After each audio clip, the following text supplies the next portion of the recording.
Right. హే Ram save Andhra అంటూ జగన్ గారు మొదలు చేసినటువంటి ప్రెస్ కాన్ఫరెన్స్ కానీ ఆ సందర్భంగా రేజ్ చేసినటువంటి అంశాల మీద కానీ ఫస్ట్ ఇనీషియల్ కామెంట్ మీకేమనిపించింది విష్ణు గారు? ఆయన ఓవరాల్గా ఆయన ప్రెస్ కాన్ఫరెన్స్ హ్యాండిల్ చేసిన తీరు మీద మీ సంక్షిప్త కామెంట్ చేయండి, ఆ తర్వాత ఒక్కొక్క అంశం మీద చర్చకి వెళదాం.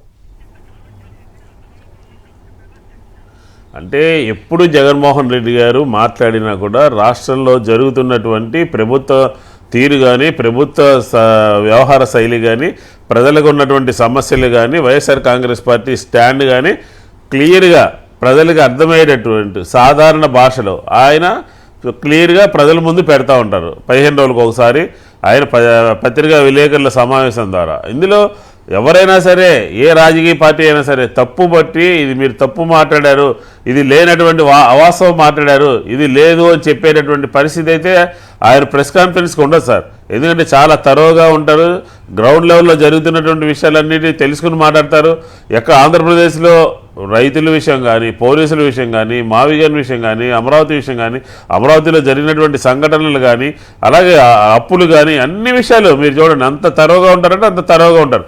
కాబట్టి జగన్మోహన్ రెడ్డి గారి యొక్క ప్రెస్ కాన్ఫరెన్స్ అంటే ప్రభుత్వం మీద ఎల్లో పత్రికల మీద ఒక సవాల్ విసురుతారనమాట. పూర్తి సమాచారంతో ఆయన ఒక సవాల్ విసురుతారు. ఆ సవాలు స్వీకరించడానికి సిద్ధంగా ఎవరు ఉండరు. మీరు అన్నట్టుగా వాళ్ళ మీద బుర్ర జల్లి పాత విషయాలు తీసుకొచ్చి కొత్త విషయాలు సృష్టించి ఇలా పాత విషయాల మీద వెళ్ళేటటువంటి కార్యక్రమం ఉంటుంది తప్ప వాస్తవం మీద జరుగుతున్నటువంటి విషయాల మీద ప్రభుత్వము ఎప్పుడూ కూడా స్పందించదు. ఇది వారి ప్రెస్ కాన్ఫరెన్స్ మీద మనం స్థూలంగా మాట్లాడుకోవాల్సి వస్తే అలాంటి పరిస్థితి ఉంటుంది. మీరేమంటారు? జగన్ గారి ప్రెస్ కాన్ఫరెన్స్ హైలైట్స్ కానీ అవన్నీ చెప్పిన తీరు కానీ దాన్ని ఎంతవరకు ప్రభావం చూపించే అవకాశం ఉంది? సంక్షిప్తంగా అయితే ఒక్కొక్క అంశం మీద మళ్ళీ. First of all sir, Jagan గారు ఎప్పుడు ప్రెస్ మీట్ పెట్టినా జీవోలు పట్టుకోను స్టాట్స్ చూపించో లేదు నీతి ఆయోగో కాగో అంటే విత్ రిపోర్ట్స్ పట్టుకొని మాట్లాడతారు కాబట్టి దాని క్రెడిబిలిటీ ఎక్కువ ఉంటుంది జనరల్గా.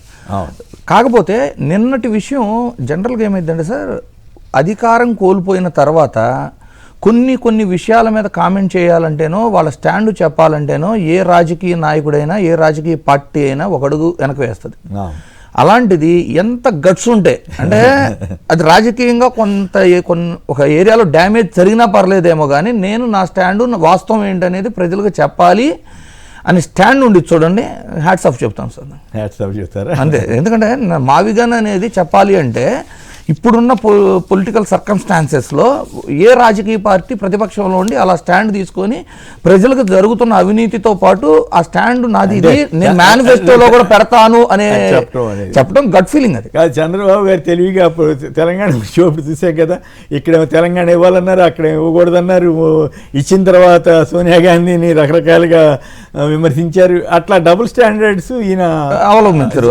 చాలా క్లియర్గా అసలు నిన్న ప్రెస్ మీట్ అయితే అసలు ఏ రాజకీయ నాయకుడికి ఆ గట్ ఫీలింగ్ ఉండదు సార్. అదైతే చాలా క్లియర్గా పర్ఫెక్ట్గా ఆంధ్ర సమాజాన్ని ప్రభావితం చేసేలాగానే ఉంది ఆయన వ్యవహరించారు.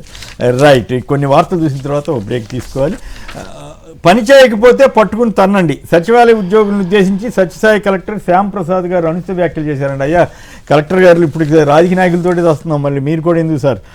ఇదిగోండి స్కూళ్ళు బాగా చేశామని మన లోకేష్ గారు పదే వార్తలు వస్తున్నారు. వారి దృష్టికి వెళ్ళిందో లేదో, మార్కాపురం దగ్గర తరులుపాడు అనేటువంటి మండలంలో గానుగా పెంట అనే హై స్కూల్లో బోర్డులు లేక స్తంభాల మీద రాసి ఏమంటారు చాక్ పీసులతో రాసి పాఠాలు నేర్పుతున్నారట. దయచేసి లోకేష్ గారు ఇటువంటి వాటిని బాగు చేస్తే మంచిదని చెప్తున్నాను. ఇక అమరావతికి మేము వ్యతిరేకం కాదు, పద్దాక జగన్ అమరావతి వ్యతిరేకమని ప్రచారం చేస్తారు, అక్కడ జరుగుతున్న స్కాములకు మాత్రమే వ్యతిరేకం, మేము పీడిత రైతుల పక్షాన అంటూ జగన్మోహన్ రెడ్డి గారు చేసిన వ్యాఖ్యని సోషల్ మీడియాలో పెట్టారు. ఏపీ ప్రభుత్వం మరో భారీ అప్పు 2600 కోట్ల అప్పు తెచ్చిందంట, 3,55,000 కోట్లకు వెళ్ళిందంట. వీటి గురించి మాత్రం జగన్ గారు చేసినా లేకపోతే వైసీపీ వాళ్ళు ప్రస్తావించినా అక్కడ చంద్రబాబు గారు చెప్పరు. అమరావతి వర్సెస్ మావిగన్ అంటూ సోషల్ మీడియాలో రకరకాల విశ్లేషణలు వస్తున్నాయి. అంటే తేడా ఏమిటన్న దాని మీద అభివృద్ధి చెందిన ప్రాంతం అంతా మావిగంలో ఉంది. ఇప్పుడు ఇక్కడ అన్ని కొత్తగా అభివృద్ధి చేయాలి. అంతర్జాతీయ విమానాశ్రయం ఆల్రెడీ ఉంది. నిన్న జగన్ గారు చెప్పిన హైలైట్స్ అన్నింటినీ వివరిస్తూ అమరావతికి ఏలో ఉన్న లోటుపాట్లు ఏంటి, మావిగన్ యొక్క విశేషాలు ఏంటని కూడా సోషల్ మీడియాలో ప్రచారం అయింది. శ్రీచక్ర అనే కంపెనీ లాకౌట్ ప్రకటించిందంట. చెప్పబెట్టకుండా ముందస్తు నోటీస్ ఇవ్వకుండానే సోషల్ మీడియా ద్వారా ప్రచారం చేసిందట. మరి అది ఏంటో చూడాలి. ప్రకృతితో ప్రభుత్వం వారు దాని మీద చర్య తీసుకోగలగాలి. ప్రకృతితో కలిసి ఎదుగుదామని నగరాలు పట్టణాలకు గ్రీన్ లంగ్స్ అని పవన్ కళ్యాణ్ గారు చెప్పారట. రాష్ట్రంలో హీరో జోరు 3,200 కోట్లతో విస్తరణ ప్రణాళిక అని చెప్పి ప్రముఖంగా ఇచ్చారు ఈనాడు వారు. డేటా సెంటర్లపై సందేహాలకు సమాధానం ఏది అని ప్రజాశక్తి వాళ్ళు ప్రశ్నించారు. అక్కడ ఎలక్ట్రిసిటీ కానీ ఇది కానీ.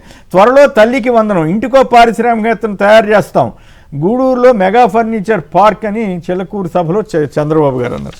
మందకొడిగా రాజధాని పనులు 44.66% టార్గెట్ పెట్టుకుంటే 18.3% మాత్రమే ఉంది. నమ్మకం నిలబెట్టుకోవాలని చెప్పి ఆయన చంద్రబాబు గారు కోరారట.